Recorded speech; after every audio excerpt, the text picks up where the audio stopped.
Hello and welcome to Baseball Barbacast, the only baseball podcast in the world that should start the All-Star Game on the mound, even though we've never thrown a pitch. I'm Jake Mintz, that's Jordan Shusterman, and I think we've earned it.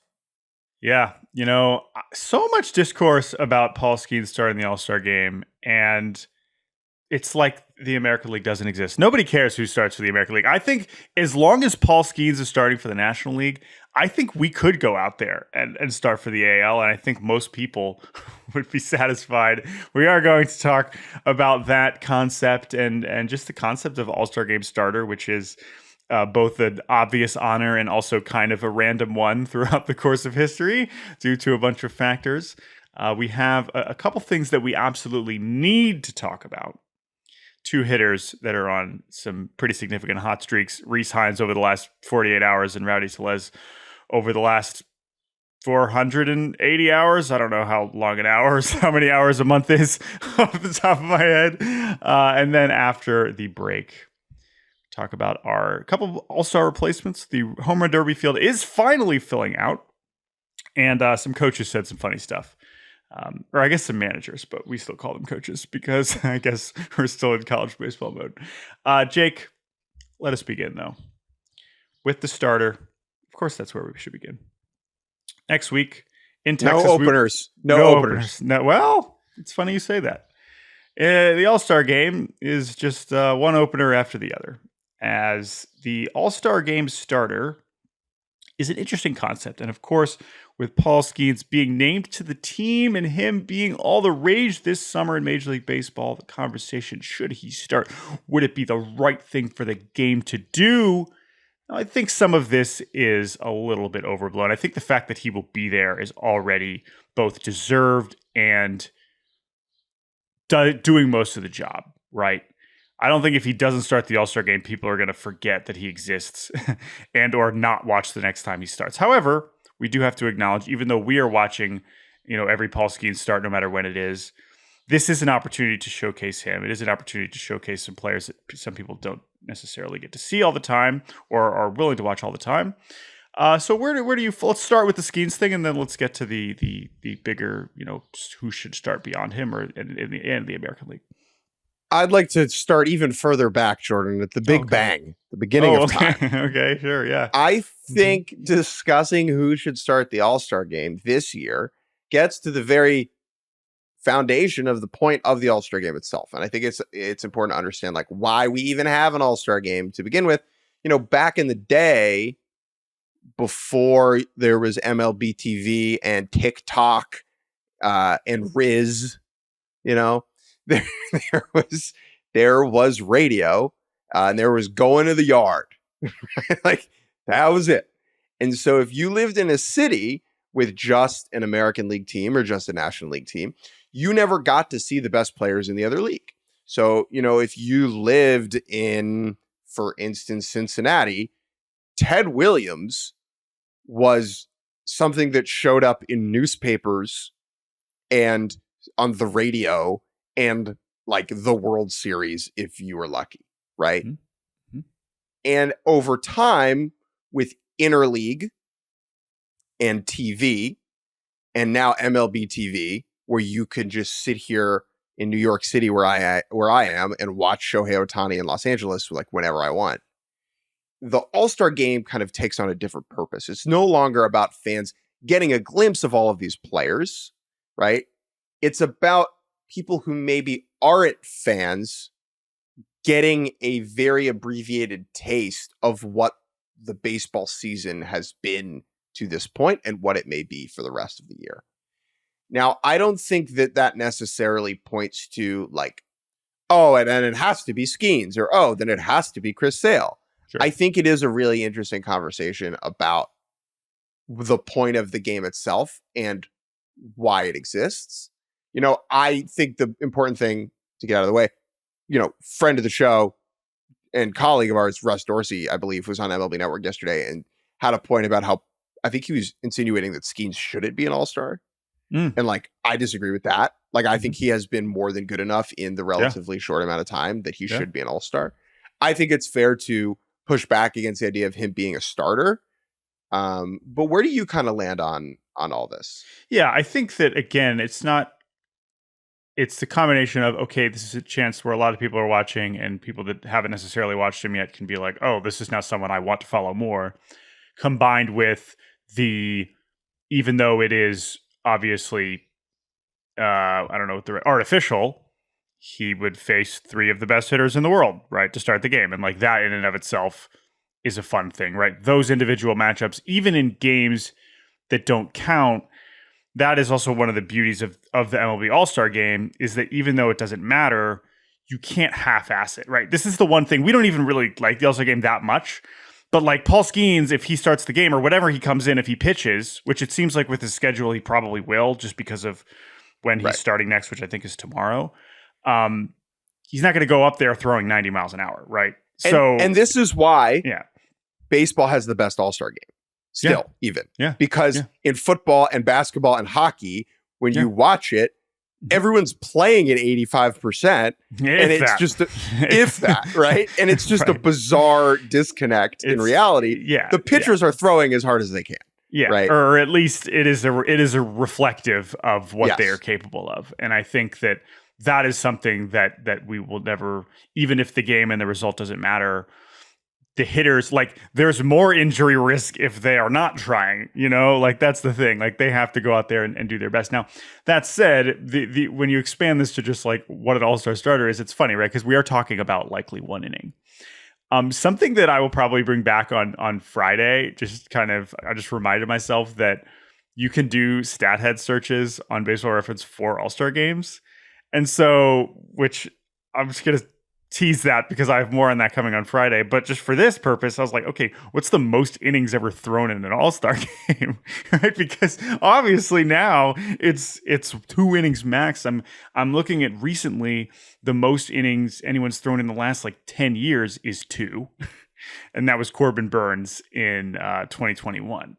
And he wasn't even the starter. The bulk guy. He was the bulk guy. He was the bulk guy to get it from the second to the third inning, and he allowed 2 runs. Right, he allowed a homer in that outing. So, but otherwise, obviously, nobody is throwing more than 2 or 3 innings. So, it is just the kind of that opportunity to who can show off in 1 inning, and Paul Skenes in that sense is a great answer for that. Like, regardless of the season, like, just if you're just saying, who could entertain me the most over the course of 1 inning? Just based on the stuff, forget the stats, like, he's one of the first picks. I don't think you can deny that. I would say my other pick would be the opposite of Paul Skenes. It would be like Kyle Hendricks, who's not an all-star. Be like, you're throwing 88. Very much not an all-star this year. And you've been getting crushed. Yeah. Let's just put you up there against Judge and Soto and just throw you to the wolves and see what happens. Well, let's expand it then. I mean, who should, besides Skenes, I mean, are there any guys that others stand out or, One other thing I want to do. So just for context, last year it was Garrett Cole for the AL, Zach Gallen for the NL, Shane McClanahan and Kershaw in 22, Ohtani and Scherzer in 21, and then Chris Sale, who's in the mix to start for the NL this year after just an incredible bounce back season so far. He started in 16, 17, and 18, and as far as we can tell, is one of a handful of pitchers who have started 3 in a row. So he's been there and he's done this. The argument for Paul Skenes is this, right? He is the most compelling and exhilarating pitcher on the planet. He brings in eyeballs that other guys other than Ohtani don't bring. Right now, there's legitimate excitement around him as far as pitchers are concerned. He has been sensational in the limited amount of time he's been in the big leagues. If he had been in the big leagues from opening day to now, it would, in my opinion, not even be a question if he was putting up these numbers. Now, the argument against him is that he's made 10 starts, right? A lot of bad pitchers, which he is not, to be clear, he's good, I understand. A lot of bad pitchers have made 10 good starts in a row, all right? A lot of mediocre pitchers have made 10 good starts in a row. Just for context, not to say that Trevor Williams is a good pitcher or a bad pitcher or a mediocre pitcher. He and Paul Skenes have the exact same F war right now in a very similar amount of innings. And I don't think there's anybody who's like, let Trevor Williams start the All-Star game. Sure. But it's 10 starts, right? And I think people are like wary of rewarding 10 starts. He has a 2.12 ERA in those 10 starts, but it's like, is this a deserved honor for someone who's only been in the big leagues for a short amount of time? When you compare that to someone like Chris Sale, who has, the epitome of tenure, that's why people wouldn't want to give it to Paul Skenes.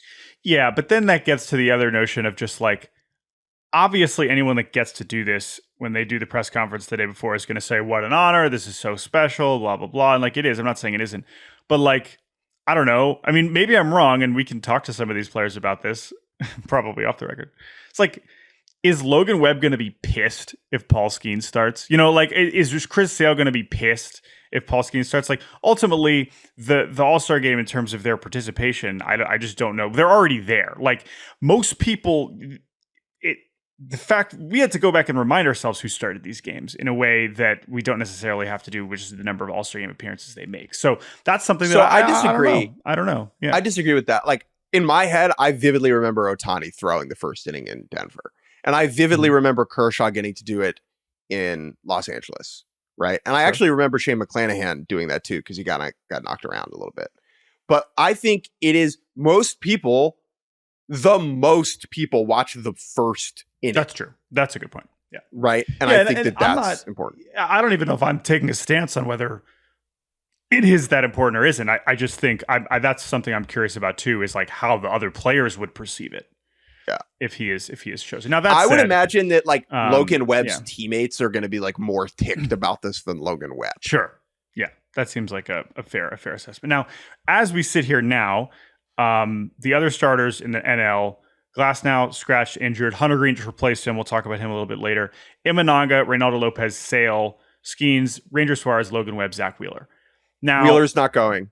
And I would say the pitching schedules might determine this as well. Wheeler would, to me, be the right pick if he was healthy.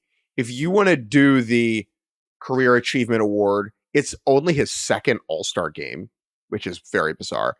He has been one of the best pitchers in the league over the last 5 years, and giving him a chance to pitch on that stage, I think would be totally fine. If you picked Wheeler over Skenes, I don't think anybody would be pissed, including Paul Skenes. That's the other thing, right? Like, if they don't pick Paul Skenes, Paul Skenes is going to be like, yeah, I just got here. It's fine. Yeah. Paul Skenes, because he's Paul Skenes, I'm sure thinks he should start the game because he probably thinks he should start any game that's important, which is fair because that's been his life. The other one, again, in a smaller sample of innings, is the fact that Reynaldo Lopez has a 1.71 ERA, like the lowest in the league by far. Now, again, he only has 90 innings too, but maybe that would be one that would maybe stand out there. So what about the? Here's where I'm at. Here's where I'm at. Yeah. Here's where I'm at. If Chris Sale wasn't throwing on Sunday, I would give it to him because I understand it's not. I would then have Skenes like lined up to face the top of the order for their second at bats, because what MLB wants and what is in theory good for the sport is we want the clip of Skenes facing Soto and Judge. Really, like that's what MLB wants. Obviously, no freaking duh, right? And that's what we all want. And so there's still a way to create that moment without making him start the game. Like you just have him throw the third inning. Right. And you hope that it lines up correctly. It probably will. Sale is famous enough and the storyline is compelling enough with him bouncing back. And his performance has been so utterly dominant that I think he is the deserving, in quotes, person to start the game. That's who I would pick. Now, because he's not available, I think I would then give it to Skenes. Yeah. Yeah. And we'll see where Lovello, and we talk about, is it up? Is Lovello making that decision? Who knows? It seems like they do to some degree, and other times, obviously Lovello's not going to lose too much sleep over this, but also he did earn the opportunity to be the manager of the All-Star team, and so he is probably going to make some decisions there.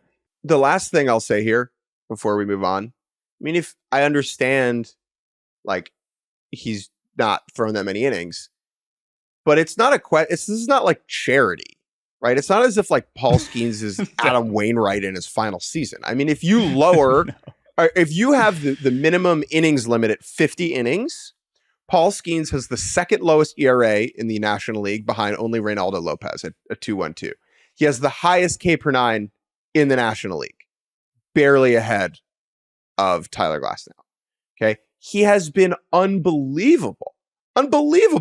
His walk rate for a guy who is throwing like as hard as he's throwing, he is the 12th lowest walk per nine in baseball, right? Like this is not a handout if he gets to start the game. No, let's just be very clear about he earned it. That's who I would pick. No, that's who I would pick given the circumstances. Now in the American League, I think it's a very different conversation. Mm-hmm.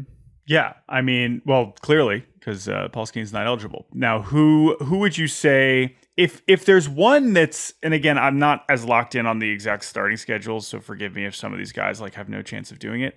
But let's think about it strictly from the same perspective of both deserving and maybe reflective of the seasons that they're having, or just would be the guy that you would want to give that spotlight to.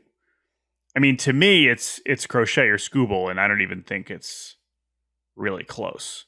I don't think it can be Crochet. I think it can't be Crochet because the White Sox suck that much. And that's not fair to him. I understand that. But I can't imagine Major League Baseball wants the White Sox to be center stage. That's true, unless they basically... The other option is this guy's definitely getting traded. He could be on your team in a month. It's the same thing that we did with Soto, to some degree in 22. But obviously it's a little bit different. Also, I don't know if there's a level of the White Sox being like, hey, Garrett, maybe don't go throw 102 miles an hour in the All-Star game. We need you feeling in tip-top shape before you ship you off for 5 top 100 prospects. 3 options in my mind. It could be Crochet, it could be Skubal, or it could be Corbin Burnes. I think those are the 3 that make sense. You could, if you sat me down and you yelled at me, you could convince me Seth Lugo, but I think that's a harder sell. Burnes is the most famous person. He has won a Cy Young. He is making, I believe, he's on this list of pitchers. Oh man, yeah, on this list of pitchers. I mean, even relative to the NL, except for Sale, he's, and I guess Wheeler and Glasnow to some degree, and Glasnow's not going to be there. He's light years ahead of fame and recognition among these AL pitchers. I mean, oh my gosh, right? Now, again, with McClanahan as precedent, it would not be wild to see Skubal start at all because it's a pretty comparable ascent and similar levels of dominance. The reason I'd pick Skubal is I think he's going to win the Cy Young, and I think he's the best pitcher in the American League right now, and I think that's a cool thing to highlight. That would be my pick. I don't think it's too complicated. You could convince me it would be Burnes. I mean, you made a good point before we started recording. What are the managers going to do? And the idea of Bruce, putting ourselves in Bruce Bochy's mind, he's picking Burnes, right? Bruce Bochy's probably Corbin Burnes. Yeah, but I don't know. I think, and that's the thing. I just have no idea what goes into those decisions. So anyway, those are our All-Star Game stars. If you have thoughts about it, let us know. baseballbarbercast@gmail.com. All right, Jake. Before we take a break, we need to talk about a couple other things. 2 players in particular who have captured the imagination of the Midwest. Oh, is Pittsburgh the Midwest? Who's to say? Conflicting answers on that. Let us know. baseballbarbercast@gmail.com. Sax Boy said kind of. Sax Boy said kind of. Who would you like to talk about first? Rowdy Tellez or Rece Hinds? 2 big old boys, baby. A lot of power in the house. Let's start with Rece Hinds, who came up this week and made his Major League debut and ripped long balls away in both of his first 2 games. Jordan Shusterman, Rece Hinds has been on your radar for quite some time. I would say the Rece Hinds story begins, for in all intent and purposes, right? At the 2018 Home Run Derby, where if you watch the Home Run Derby, you know that in between the Major League boys, the high school guys do their own little derby during the ad break. The top 2 guys, they do the Home Run Derby. The full thing is a couple days before. They have the finalists compete on the night of the MLB Home Run Derby. And that year, the high school finalists, I believe, were Rece Hinds and Bobby Witt Jr. Bobby Witt Jr. is someone you knew about before this week. Chances are Rece Hinds is not someone you knew about before this week. So Jordan, with your baseball development minor league draft dork brain, can you please Rece Hinds explain everybody? Oh, well, the first thing as we open up his baseball reference page here, Jake, is September 5th. September Hell 5th yeah. birthday for Rece Hinds. So we love that. So you For me. got a friend now, 5 years younger than you, of course, but that's very exciting. But yeah, so that was, the summer of 2018. That's going into his senior year, and Rece Hinds that was what he was known as. I can hit the ball far. He was considered a possible top few round pick, but he was not a polished player in the way that Bobby Witt Jr. obviously was, because then he goes second overall. Now, Rece Hinds ends up going in the second round to the Reds. The Reds have long loved players with ridiculous tools. We'll get to the comparison people are already making in a second here, but it was just kind of a slow climb. When you draft Rece Hinds, it's going to take some time. You're going to take some lumps. And obviously, too, anyone drafted in 2019 and then immediately has to not have a season in 2020, that obviously slows your development. But it had been a slow climb, striking out a ton, hitting a bunch of home runs. And last year, but it wasn't quite getting there. He was striking out too much to really be hitting like 20, 30 home runs a year. Until last year, when in Double-A, he seemed to turn a corner. Had an 866 OPS in Double-A, but it was still a lot of strikeouts, and the defense wasn't great in the outfield. He wasn't a third baseman anymore. And it was like, all right, well, I don't know if he would. I was like, I'm not sure the Reds are going to protect him from the Rule 5 draft. He was eligible to be Rule 5 if they didn't add him to the 40-man. And I was like, I don't know if Rece Hinds is ready to contribute to the big leagues next year. Like, I don't think they're going to protect him. But they did. And I was like, okay, so the Reds clearly still do believe in him. Fast forward to him getting called up 2 days ago, and I hadn't really followed him this year. And I was like, oh, Rece Hinds, like, presumably he's like been kind of making the steps forward in AAA. Not the case. Rece Hinds was hitting 216 with a 36% strikeout rate in AAA over 77 games. He hadn't really been making the adjustments, but as we just talked about a few days ago, the Reds have been so desperate for any semblance of right-handed impact that they were like, screw it. Like, we got to try something different. This kid's awesome. He's done everything we could have asked him to, even though he hasn't necessarily made all the adjustments. This is the kind of guy that can give you a jolt, right? Maybe it's not going to last all the way through the season, and maybe he is going to get exposed at some point, but you couldn't have gone any better. He's the first player in Major League history to have 5 extra base hits over his first 2 games, a very basic stat that kind of blew my mind when Sarah Langs tweeted it out. And it's not just 2 home runs. It's 2 450-foot home runs. He's already hitting balls farther than we've seen most guys all season, but that's been Rece Hinds all along. And so for him to kind of have this moment, someone who, by all accounts, is just an incredible person off the field, incredible teammate, someone who has kind of taken his lumps all the way through the minor leagues, but also has done enough to put himself in position to be considered here. It's a great story. And, hot streaks like this, you got to appreciate them while they happen, even over 2 games. It's the kind of player that just statistically, you look at his record, pitchers are going to start attacking him very specifically very soon, and he's going to start striking out a bunch. Hope I'm wrong. That's just what logic and history tells me. That doesn't mean I can't enjoy it now. If he can defy that, obviously that's great. If he can have an Aquino-esque run over the next few weeks, that would be amazing. The Reds certainly need it. But yeah, I think the Aquino comps are both apt, but also funny because Aquino in 19, he was destroying AAA. Like, it was to the point, and he was older, but it was to the point where it was like, well, we have to call this guy up. And then, of course, he has this all-time juice ball, heroics over these next few weeks. I don't know if that's in store for Rece Hinds here, but it's one of those things where we've talked about this before. He's already done what they needed him to do. Like what he's been able to do over these last few days and kind of re-energize the clubhouse, re-energize the lineup against the poopy Rockies. Like, it's the stage you want to give him. That's fine. It's already been a success, and he gets to be a big leaguer forever, which, at times over his journey, it was not obvious that Rece Hinds was going to make the major leagues. And so I think that in and of itself is exciting, and we'll see what happens next. When he connects, the ball certainly goes very far. Speaking of people who, when they connect, the ball goes very far, I need to talk about Rowdy Tellez. On June 1st, Rowdy Tellez, the beefy Pittsburgh Pirates first baseman, had a batting line of 177, 239, 223. That is a 177 batting average and a 463 OPS. 463. And this is not exactly someone who is providing ancillary value with their base running and defense. Let's be very clear. Rowdy is a boy meant to swing that bat. And Pirates fans, let me say, understandably, were calling for Rowdy's release.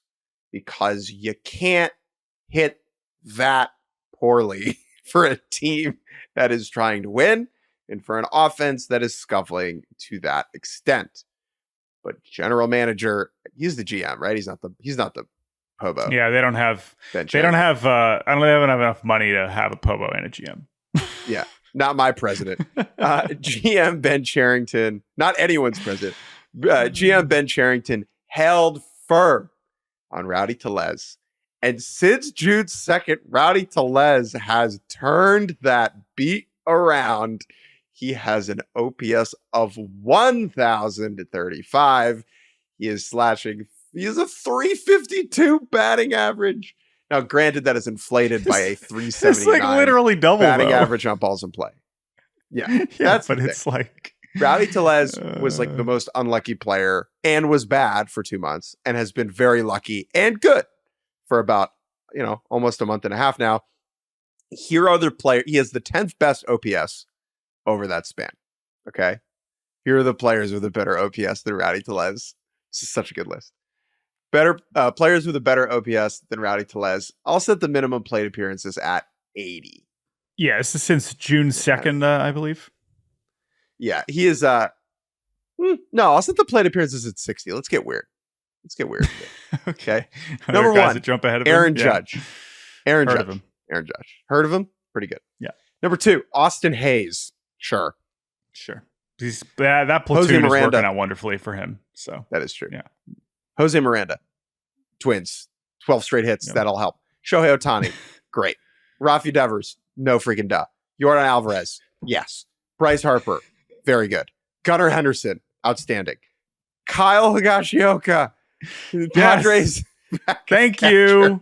Kyle Higashioka. Let me just squeeze this in here. I meant to tweet it last night. Already set a career high at home runs. If you lower the minimum plate appearances to 100 across the whole season, he is second in ISO behind only his old friend Aaron Judge. Kyle Higashioka. I don't know what the hell's going on there, but God bless him. And then Rowdy Tellez. Rowdy Tellez is 10th. The Pirates, who have been just thirsty for any sort of offensive production, has gotten it from Tellez. If they go on a cold streak, does he get traded? As a 1 year dude, it's kind of funny how that goes. And then the idea that it could go like the Pirates go in the tank and they trade him, and then Pirates fans are like mad that they traded Rowdy. Like, what a turn, right? Yeah. Like this guy literally was getting booed, and no one was getting called for DFAs more. And now he's getting, Rowdy chance. Like, it was so predictable. I mean, again, that's the thing. You knew that as soon as he had a stretch like this, he would become one of the most beloved players in Pittsburgh. And Rowdy I'm Tellez, happy for him. We like this guy a lot. He's easy to hate and easy to like if you're like a fan. You know what I mean? And so it just depends on how he's hitting, right? It's really that simple. Right now, and man, last night, first homer of the season against the lefty. That's how you know he's feeling it. First of all, the fact that he's even facing one, and then the fact that that he gets to do that. I think he had 2 hits against the lefty before he took Hobie Milner, just like absolutely rocket shot to right field. So anyway, Rowdy, we love you. We're very happy that you have turned this around. I know the overall season line still doesn't look amazing, but it sure looks better than it did a month ago. So that's good because he was so ass for 2 whole months. All right, let's take a quick break. And when we get back, we'll fly through the news. And welcome back to Baseball Barbacast. Jake Mintz, Jordan Shusterman. Before we hop into the news, Jordan, I guess this does qualify as news. It is that point in the season where Brian Cashman feels the need to do an emergency press conference to wave away the Yankees' woes. He is on the trip with the team to Tampa, which makes sense because they're based there in spring training. They have the facility. But Cashman and I believe Hal Steinbrenner have been around the team this series, which is like when you're misbehaving in school and like your parents sit in. Does this ever happen to you? Certainly happened to me. Yeah, I would say also, right. I think Steinbrenner spends most of his time down in old Tampa, Florida. So he gets to come on down and be like, oh, things aren't going so well. They lose again last night. But yeah, did Cashman already do a presser? Did he say something interesting? Yeah, he already talked. He was like, we got to be better. He did I am usually pro Brian Cashman. I know that a lot of people, Yankees people fans are not.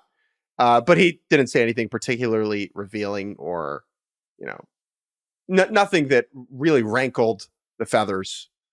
Rankled the feathers? Or rankled. Email us, baseballbarbacast@gmail.com.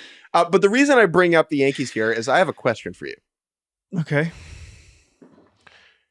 Aaron Judge and Juan Soto are both incredible.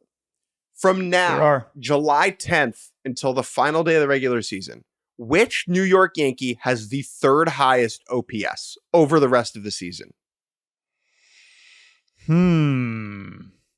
Now, this is where minimum plate appearances is also going to matter, because if Stanton comes back, which he still might be my pick, I think. Now, the question that you're asking me is it Ben Rice? Which, I mean, it's not even as much about how much I believe in Ben Rice, which is a decent amount, about how little I believe in everybody else. So I guess I would pick him, even if it's at 110 and not 151 or whatever he's done so far. I think my second pick would honestly still be Glaber. I know he's looked awful, but I'm just the last Glaber believer. I don't know. God, I have no idea. This is obviously the whole problem. Who you're around Bingo. the Yankees more? Do you have more of a belief in any of these struggling veterans, or Volpe for that matter, who's obviously really sucked for the last few weeks? If I had to take a delta between what they've done and what they will do, no one's even getting on base. Oh, yeah. I think Verdugo has the highest floor. He would be my last pick to finish last, if that makes sense. Yeah, I agree. Verdugo is hilarious to me because his personality and his game are so different. He is such a boring player and such a fascinating character. He's just a 100 OPS plus guy who plays a good corner outfield. That is nap time. That is not an exhilarating watch. Totally. Right? But he's Alex Verdugo, so it's interesting. I would probably say from now to the rest of the season, yikes, this is not good. I'm not picking LeMahieu, okay? So we'll cross him out. I'm not picking Oswaldo. Bless his heart. Seems like a great guy. To me, I think because Verdugo has the highest floor, it's him or Rice. I'm the last Glaber believer, so I'm going to say Glaber, and if I'm right, I'll feel good about it. But yeah, that's where I'm at. Or I'll take DJ LeMahieu. Or that's a horrible pick. You don't believe that. Or it's mystery trade acquisition X. Right? That's the other answer. So it's Josh Bell. Yeah, that's the other one. Well, no, you got Ben Rice. You can't have Josh Bell. Oh, right. Sorry. So, but I don't know, people said Jazz, that would be Luis outrageous Rengifo. And fun and yeah, right. So anyway, that might be the best pick. If you're making odds, I don't know, might be the best pick. Producer Andrew Hartz, Yankees fan extraordinaire, please come on, and you are allowed 2 words, and those 2 words are going to be the name of the player you believe will have the highest OPS from now till the rest of the year. Do not explain your answer. Do not waver. Do not complain about the New York Yankees. Please come on and just say the 2 words. You are the Yankees fan. Just say the 2 words, and then we're going to move on. Ben Rice. Ben Rice. Yeah. He is drinking the Kool-Aid. Rice. How could he not, man? Ben Rice is the only guy doing his job, except for, the Judge and Soto guys. All right, let's move on, Jake. No more Yankees. Just kidding. We might do have a little bit more Yankees later, because they're so bad. Let's do some All-Star news quickly first. Let's just get the ads out of the way here. Jordan Westburg is replacing Rafael Devers. Rafael Devers, who says he'll be resting a injured shoulder, which he's obviously still playing through, and that's fine. It's good for him. Yeah. We talked about this, Jordan, on the end of last episode about which veteran player was most likely to not make up an injury, but to find a way to get out of the game. And we thought it would be Will Smith. And it seems to be Rafi Devers. I understand he has a sore shoulder. I get that. He is clearly capable of playing right now through the sore shoulder. He is. But like, I, as someone who wants to keep seeing Rafi Devers have the season, if he thinks this is what he needs to do to continue that, that's fine with me. Totally fine. I don't care at all. Yeah. Jordan Westburg's going to be there instead. That fires me up. I just think it's funny that we were like, some veteran is going to make a half decent excuse to miss the game, and who's going to be? And it was we could still have more of those. We could still have more excuses on the way, but he is the first hitter we heard as a replacement. Of course, we're still waiting. Like, we know there will be more injury replacements. I guess they're just still kind of solving those. I can't make the All-Star game. My dog ate my homework. Yeah. Although I will say it is odd, the sequence of this. Like, the timing is strange that, like, we found out about Westburg replacing Devers before we found out about Devers, who we didn't even know this was going to be an issue until like yesterday. And before we found out who's replacing Tatis, or Mookie. Like, that's weird to me. But anyway, whatever. So we'll get those replacements at some point in the National League. And then Tyler Glass. Before Glass now. Yeah. Congratulations to Jordan Westburg. What a freaking season. I mean, he's been unbelievable for the Orioles this year in the infield. Like, Adley and Gunnar get a lot of the praise, but go look at Westburg's numbers. He's been phenomenal. Also, like you said, the sequence of events. Chelsea Janes, friend of the show, Washington Post, tweeted this. He did a whole scrum about not making the All-Star game and then made the All-Star game. It's like, we know these things are going to happen, and there's really no good way to do it. Yeah. Yeah. And I think same thing could happen with Christian Walker, right? There's a big thing with that. So we'll see. But yeah, Westburg's been awesome, and the Orioles deserve more All-Stars. So, and by the way, like, I think he is, I would say, more deserving than Santander. I know I had Santander on my snubs list, and that was more of a positional thing. But like, I think that I'm glad that he makes the list there. Another one who I was pretty close to putting on, again, I talk about a lot of pitchers, is Hunter Green. And this is a guy, I think Hunter Green is a fascinating story. Like, I think the fact that he is not a bigger deal nationally, considering how relatively famous he was as an amateur and being the top pick and like getting to the big leagues quickly, speaks to how he's been just good enough, but not bad enough to where we're talking about him really ever over the last 2 years. And that it's put him in a very strange space. And obviously part of that's just being on the Reds. But I think that this is a cool honor because he has improved this year. He is generally throwing more strikes. I know the walks are still there, but he's been so much better, most notably at keeping the ball in the yard. That is the thing that is a huge difference for him, is preventing the home run more.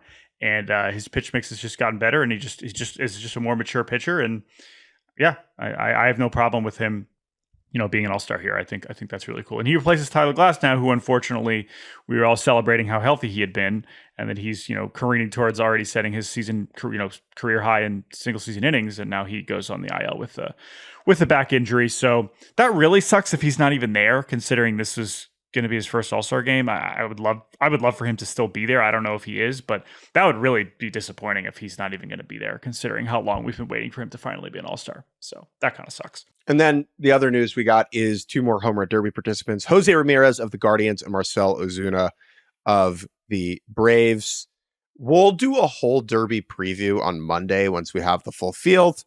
I'm glad Ramirez is doing it. That's a fun one. He has done it before. Always cool to have switch hitters do it. I talked a little bit about Ozuna last episode and about how baseball is not doing the best job of like reckoning with the transgressions of his past, and how, integral that story is to like his on-field performance, because of like, he was so bad at the beginning of the last year and it's just been so good since then, and how him being in this spotlight is uncomfortable for everyone. And maybe that's not fair. Not uncomfortable for everyone. Like, I'm sure that there are a large number of Braves fans who are like, fine with this.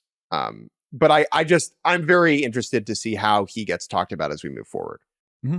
Yeah, right. And we had hit that a little bit earlier this week, but yeah, I mean, I think it's disappointing from some perspectives, but I think that the league clearly handles these situations and how we talk about these players after they've served suspensions or what. Like, there's clearly a range of how the league treats these players, and maybe that's fair, maybe that's not. It's a difficult topic, and I think everyone absolutely has the right and should be handling it how they feel is comfortable. But obviously, for a lot of people, it is someone that you don't necessarily want to see celebrated, and I completely respect and generally agree with that standpoint. And you don't need to hear this from me, but like, yeah, if you are watching Marcell Ozuna during the home run derby and him being crafted as a victim or as someone who is, succeeded through adversity makes you feel very uncomfortable, that's fine. Like, that's a totally legitimate way to take it in. All right, let's move forward here, Jordan. One trade yesterday. Mets acquiring Phil Maton. I don't have a whole lot to say about this. I do think it is funny, right? Wasn't Brooks Raley a former Astros reliever who the Rays signed for 2 years and then was traded to the Mets in the middle of his deal? They're doing the same thing with Phil Maton. What this really tells me is that the Mets are somewhat willing to go. Like, they're not selling this year. They're not going to sell off all the pieces in a way that it looked like they were a month and a half ago. I still wouldn't. That's not my takeaway. It's more that, like, the bullpen's been so bad that, like, they cannot continue to watch. They don't want to let that sink their season. Like, they want to at least give themselves a chance to stay relevant to where they won't sell, but I don't think this means that they won't. I just think that, like, it had gotten so bad that they needed to add a competent guy, and Phil Maton is just the epitome of an average reliever that you can give you innings, and so they desperately need those. They have been so far below average that average would be an absolute godsend right now. So that's really what I would say that signals to me. We mentioned the Yankees briefly because they're really bad right now. They were 13 games up on the Boston Red Sox on June 10th. It is now July 10th, and they are 3.5 up on the Boston Red Sox.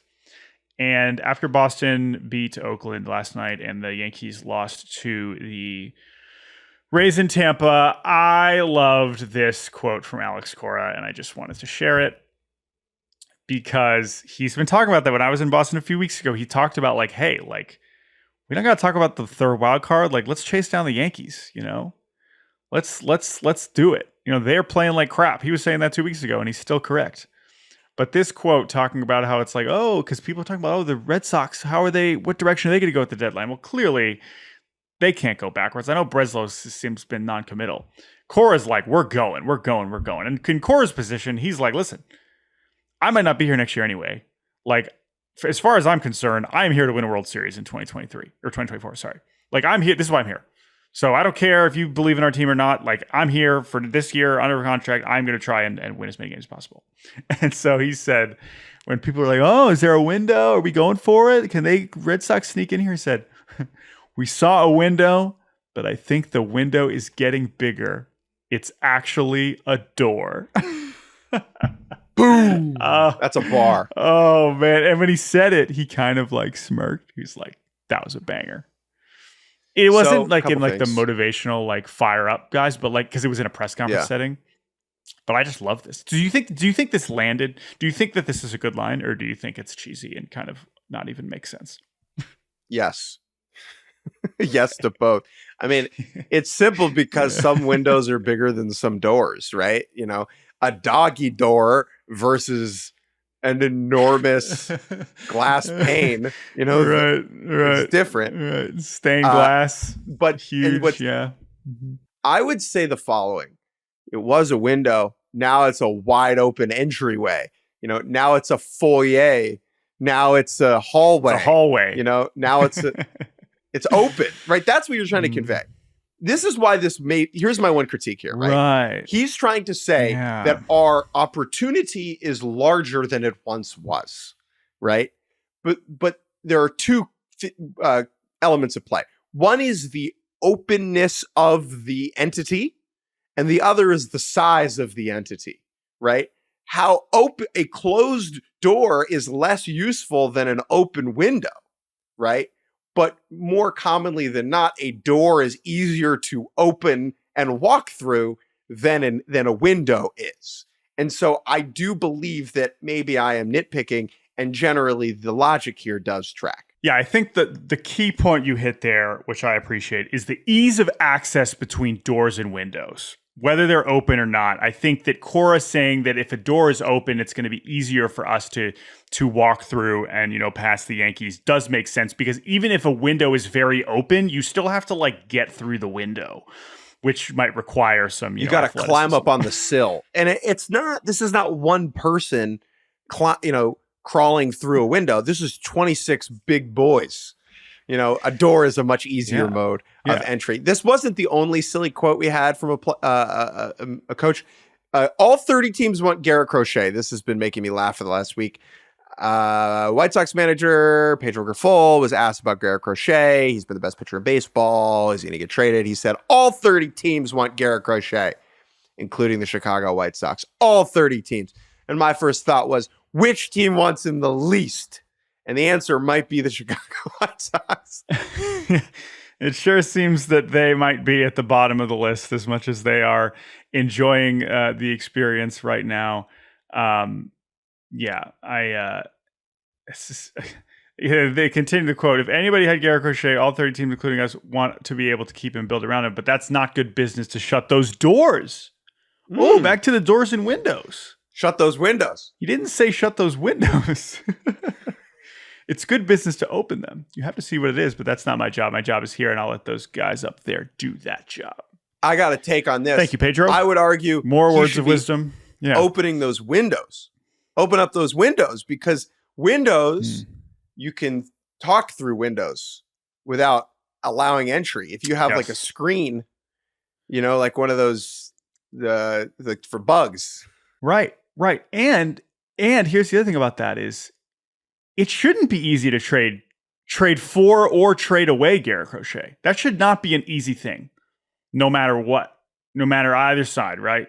And so I don't know if a door or window is really appropriate when describing this in either direction. I think this is much more of a delicate proposition. But all 30 teams. Honestly, I would actually argue there's probably teams beyond Major League Baseball that also want Garrett Crochet. So, again, I don't like, the Bay Stars' chances over in Japan to get Garrett Crochet anytime soon. But I bet they want him also. So, Jordan, here's a pivot. Before we get out of here, we should talk about someone who's going to be behind a locked door for a long time. Wander Franco. It sure seems that way. Now, it seems like we have a trial ahead of us. But we've been waiting for kind of an update on Wander. And news came out yesterday that I guess ESPN reported Tampa Bay Rays shortstop Wander Franco has been formally charged with sexual abuse and sexual exploitation against a minor in the Dominican Republic. This is a story that is one of the more upsetting situations we've really encountered in the baseball space, certainly since we've been covering it. And it's a horrible situation that is very, very troubling and disgusting. And Wander Franco is not going to be playing baseball anytime soon. Clearly, this is still the beginning of this legal process, but it is really a horrible reminder of not just the situation here, but also just this is someone who threw away one heck of a potential career, making some really terrible mistakes, and that is just disappointing. And he caused irreparable damage to a number of people, and that is just a horrendous thing. And I mean, the importance of this particular nugget of news is that he is officially going to be charged. MLB has not issued any sort of suspension or punishment to him because they're waiting for the legal process in the Dominican Republic to play out. Once that plays out, then we'll start to see how this impacts the baseball side of things, right? Which is obviously less important. But do not expect, and this is probably the best way to say it, Wander Franco is not going to play Major League Baseball again. Almost certainly. That's what, every additional piece of information that comes out, every next step in the process is pointing towards that reality. And that's what this news was a couple days ago. Jordan, that's all we got. Yes. Let's get on out of here. Today, I am journeying to Philadelphia to see the Dodgers take on the Phillies. And then tomorrow I am flying to Dallas, Texas the land of the Metroplex, where I will see you, my dear friend, for All-Star Week. Yes, all kinds of stuff coming up at All-Star, of course. Stay tuned. A lot of written features we're excited about, so stay tuned. You can email us baseballbarbacast@gmail.com. Thank you to Andrew Hartz for producing this episode of Baseball Barbacast, and we will talk to you guys all later this week in Texas.